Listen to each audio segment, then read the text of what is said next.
À Kazan, en République du Tatarstan, le Mali confirme son attractivité et rassure des partenaires internationaux.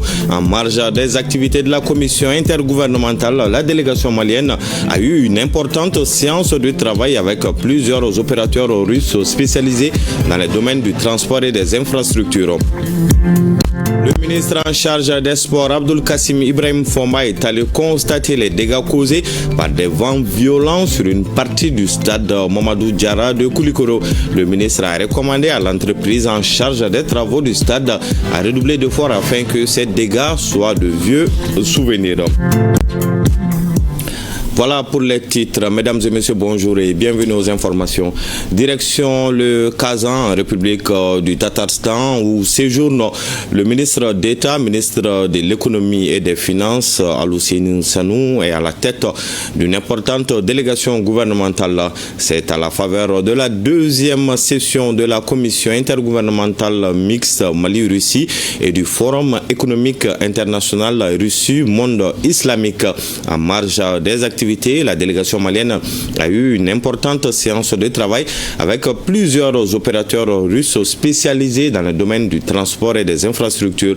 Les acteurs russes ont montré leur disponibilité à accompagner les ambitions maliennes de modernisation des infrastructures et des réseaux de transport du pays. La rencontre s'est tenue au Centre international des expositions de Kazan, nous disent Garibou Pérou et Abou Kone.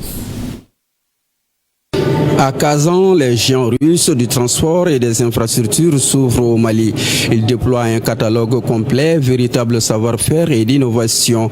Les projets de modernisation se présentent à la délégation malienne. Le Mali est un vaste pays qui fait à peu près 1 241 238 km², où le transport joue un rôle important dans le désenclavement intérieur et extérieur du Mali. Et ensuite, qui dit transport parle d'infrastructures de transport. Et je crois que les secteurs et les sous-secteurs sont bien dotés dans le cadre de ces partenariats. Les offres des entreprises russes suscitent déjà l'enthousiasme côté malien. Cependant, la délégation souhaite obtenir des précisions sur les modalités de faisabilité et sur les conditions techniques et financières de mise en œuvre. Il s'agit de s'assurer que chaque projet réponde aux critères d'un partenariat appelé gagnant-gagnant. Cette deuxième rencontre intergouvernementale doit se tenir le samedi. Donc pour ce faire, étant donné que le forum de Kazan aussi se tient à la même période, il était important pour nous, étant donné que les entreprises qui sont en train de venir exposer ici sont des entreprises qui sont déjà en partenariat avancé dans plusieurs domaines avec la République du Mali, donc de pouvoir faire des rencontres B2B entre les ministres maliens et donc les ministres de ces différents secteurs et également les entreprises qui sont directement impliquées dans la relation de partenariat dans ces secteurs. Nous pouvons à ce stade nous réjouir en tout cas des résultats que nous avons obtenus et constater que vraiment les rencontres que les uns et les autres ont eues à tenir aujourd'hui sont des rencontres de toute une autre nature comparées en tout cas aux autres rencontres que nous avons eues par le passé. Fort de leur expérience dans la modernisation des infrastructures, les géants russes proposent des solutions qui pourraient transformer les secteurs des transports au Mali, des réseaux plus efficaces et des moyens de transport encore plus adaptés. Je vous le disais également dans les titres, le ministre en charge des sports, Abdul Kassim Ibrahim Fomba, est allé constater les dégâts causés par des vents violents sur une partie du stade Mamadou Diarra de Koulikoro. Le ministre, qui a déploré l'étendue des dommages, a recommandé à l'entreprise en charge des travaux du stade à redoubler d'efforts afin que ces dégâts soient de vieux souvenirs. Par ailleurs, de passage à Bakari Blembougou, le ministre Fomba est allé s'enquérir de l'état d'avancement des travaux de construction de l'Arena. Les travaux sont exécutés à hauteur de 25% sur un délai consommé de 20%, nous dit Boubacar Sissoko et Salif Maïga. La ville ville de Koulikoro a été frappée hier soir par une violente tornade. La force des vents a causé d'importants dégâts sur certaines installations du stade Mamadou Diarra H. Hier, aux environs de 19h45, nous avons reçu une pluie accompagnée de rafales de vent qui a endommagé partiellement l'échafaudage que vous voyez, a laissé l'ossature alors du gradin VIP. Le grand écran qui marque en tout cas les temps a été également endommagé. Mais aussitôt que nous avions reçu l'information, nous avons rendu compte au ministre de la Jeunesse qui n'a pas aussi tardé à mettre les moyens à disposition pour que l'entreprise se déploie rapidement pour non seulement déblayer la route, mais également mettre en place un périmètre de sécurité. Heureusement, depuis hier 22h jusqu'à là où je vous parle, l'entreprise est déployée et tout a été ramassé. Lorsqu'on vient sur le terrain, on comprend qu'il y a une partie effectivement des gradins qui a été endommagée à travers la structure décorative qui est là devant le stade et la toiture. Et je pense que parmi les dispositions et les recommandations qui ont été faites, il y a une recommandation afin pas seulement de renforcer, mais carrément de rebétonner, parce que les forts vents qu'il y a ici à Koulikoro, il semble que, nous l'avons constaté, ces vents peuvent faire des gros dégâts. Mais si vous voyez le reste, il n'y a pas de problème par rapport à la structure elle-même. On va dire plus de peur que de mal. Et la chance que nous avons eue, ça s'est fait en période de couvre-feu également. Donc il y avait quasiment personne dans les rues lorsque ça arrivait. Donc on n'a pas de perte en vies humaines. Dans la même dynamique, le ministre Fomba a aussi effectué une visite du chantier de Mali Arena de Bakary Blembougou afin de s'assurer de l'état d'avancement des travaux. Le chantier affiche actuellement un taux d'exécution de plus de 25% pour un délai consommé estimé à 20%. Nous le disons à l'entreprise, il ne faut pas dormir sur les lauriers parce qu'il y a une petite avance. Il s'agit ici non seulement de bien faire le travail, de le faire à la hauteur des attentes du président de la transition et du peuple malien, mais également dans les délais. Et je pense qu'aujourd'hui, nous pouvons être rassurés de ce que nous avons vu. Avant de regagner Bamako, le ministre en charge des sports a encouragé l'entreprise à maintenir cette cadence afin que cette infrastructure multisport soit livrée dans les délais contractuels. Restons à Koulikoro pour parler cette fois-ci de l'ouverture de l'atelier national de validation du plan d'action d'investissement national dans le riz. La rencontre qui s'est tenue à la maison de la femme de Souban permet aux parties prenantes d'examiner le plan en vue de son adoption par les autorités. Ce plan d'action prévoit un investissement de plus de 819 milliards de francs CFA et qui repose sur plusieurs actions. Les précisions avec Adaman Traoré et Salif Maïga. Pour faire face à un déficit structurel de production de riz dans notre pays, le gouvernement a élaboré la stratégie nationale de développement de la riziculture SNDR 3, une politique qui définit la vision et les orientations stratégiques pour la période 2026-2035. C'est pourquoi un plan d'investissement national sur le riz a été élaboré.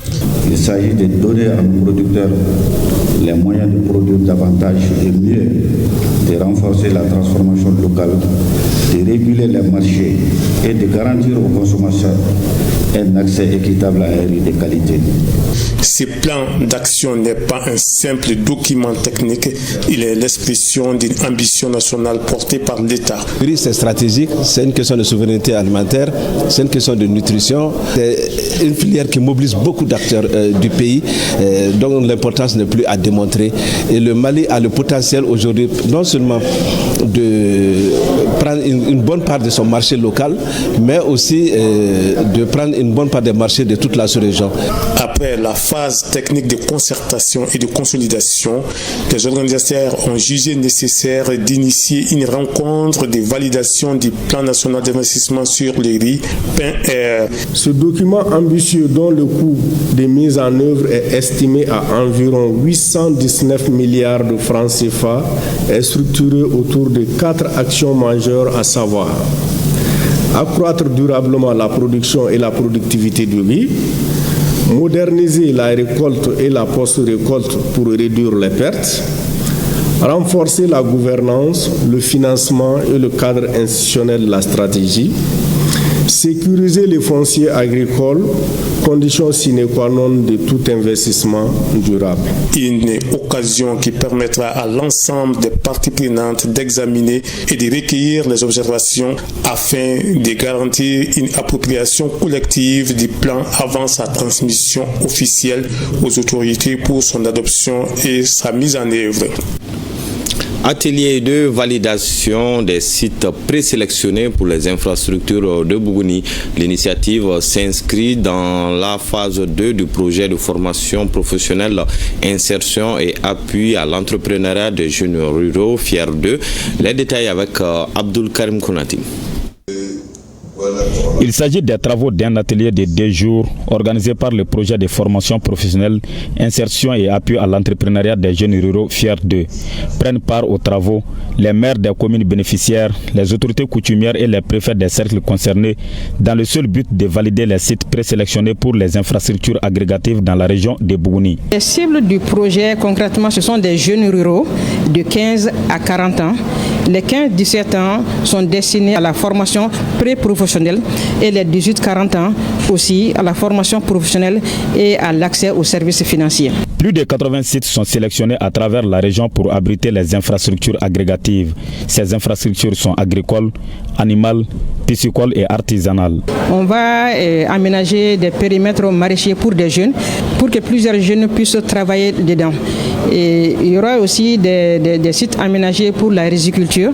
Le choix de ces sites doit être guidé par la disponibilité des ressources, mais aussi par leur capacité à connecter les jeunes entrepreneurs au centre de consommation. En installant ces entreprises au cœur de nos campagnes, nous créons des pôles de développement qui freinent l'exode rural. À noter que le projet de formation professionnelle, insertion et appui à l'entrepreneuriat des jeunes ruraux FIER 2 touche environ 60 000 jeunes et cela à travers tous les pays. Face au faible taux d'enregistrement des naissances dans la région de Tombouctou, estimé à moins de 50%, les autorités régionales et leurs partenaires multiplient les initiatives pour renforcer le système d'état civil. C'est dans cette dynamique que la Direction régionale du développement social et de l'économie solidaire, avec l'appui de l'UNICEF à travers le programme BRS, organise un atelier de validation de la cartographie des acteurs de l'état civil dans 15 communes concernées. Cette rencontre vise à analyser les actions menées sur le terrain et à formuler des recommandations pour améliorer durablement l'enregistrement des naissances dans la région. Le point de la rencontre avec Najim Baba Sissé et Alou Koulibaly. La problématique de l'état civil dans la région de Tombouctou constitue une préoccupation majeure pour les autorités régionales et leurs partenaires au regard du faible taux d'enregistrement des naissances, estimé à moins de 50%. C'est dans ce contexte que la Direction régionale du développement social et de l'économie solidaire, avec l'appui de l'UNICEF dans le cadre du programme BRS, procède à la validation de la cartographie des acteurs de l'état civil de la région. La cartographie que nous validons aujourd'hui représente une avancée majeure en ce sens. Elle fournit un outil stratégique pour orienter les interventions, renforcer la coordination entre les parties prenantes et optimiser l'allocation des ressources. Cette cartographie met en lumière à la fois les acquis et les gaps persistants. Elle nous rappelle que des efforts supplémentaires sont nécessaires pour rapprocher les services d'état civil aux populations. Cette session permettra aux différents acteurs d'analyser les différentes activités menées sur le terrain en faveur de l'enregistrement des enfants à la naissance. Je voudrais ici saluer et remercier très sincèrement les autorités administratives, les services techniques compétents, les agents d'état civil, les professionnels de santé ainsi que les partenaires techniques et financiers pour les efforts qu'ils ne cessent de déployer dans la promotion des droits de l'enfant et l'amélioration du système d'état civil dans notre région. Il était important à ce qu'on regroupe ce matin l'ensemble des acteurs qui interviennent dans le domaine de l'état civil pour voir dans quelle mesure au niveau de ces 15 communes qu'on puisse projeter là où se trouvent les services d'état civil, là où se trouvent les agents d'état civil, à savoir les agents de déclaration, les officiers d'état civil, les relais communautaires et l'implication des villages à travers leurs chefs des villages de fractions et des quartiers.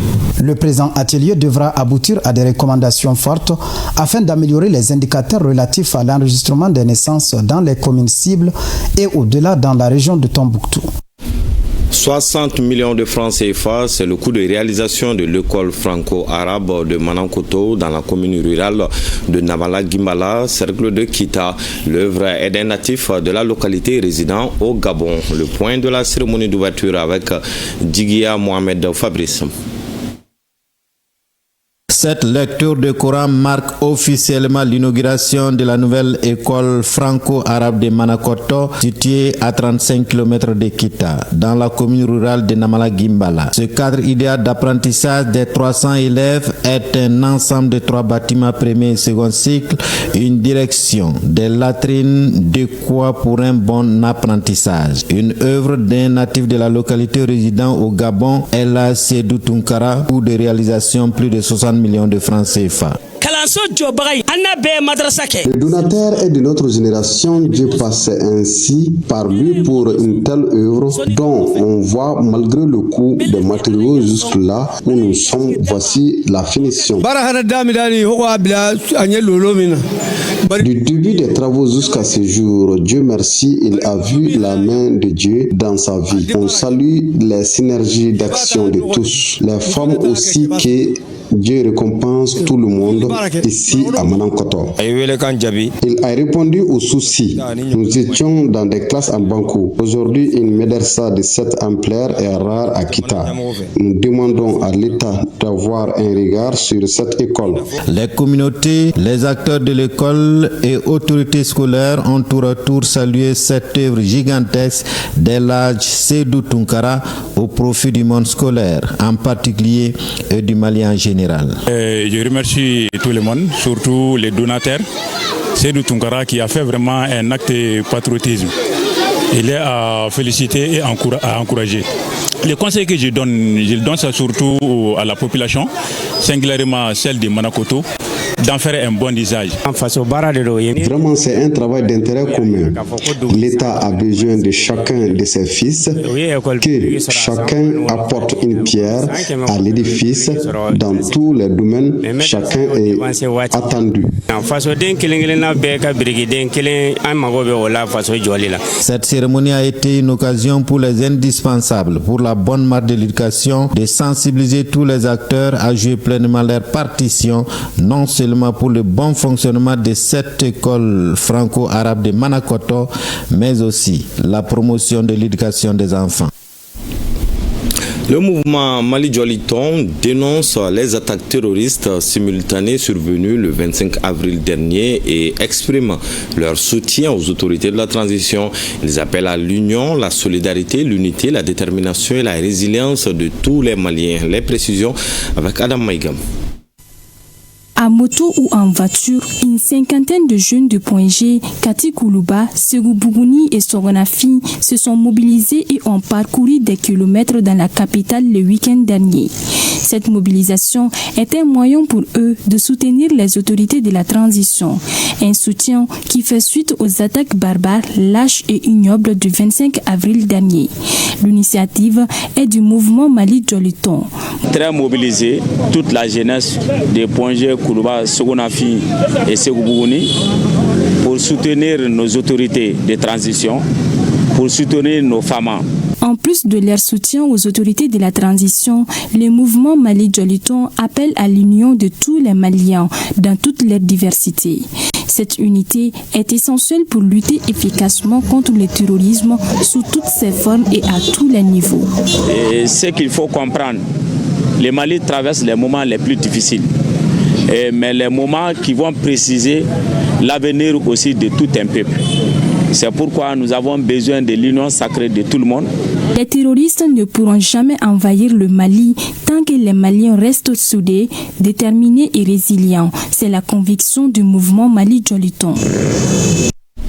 C'est sur cet engagement citoyen du mouvement Mali Joliton que prend fin ce journal. Merci de l'avoir suivi. Prochain rendez-vous avec l'information, c'est à 20h. En attendant, passez d'excellents moments en compagnie de nos programmes.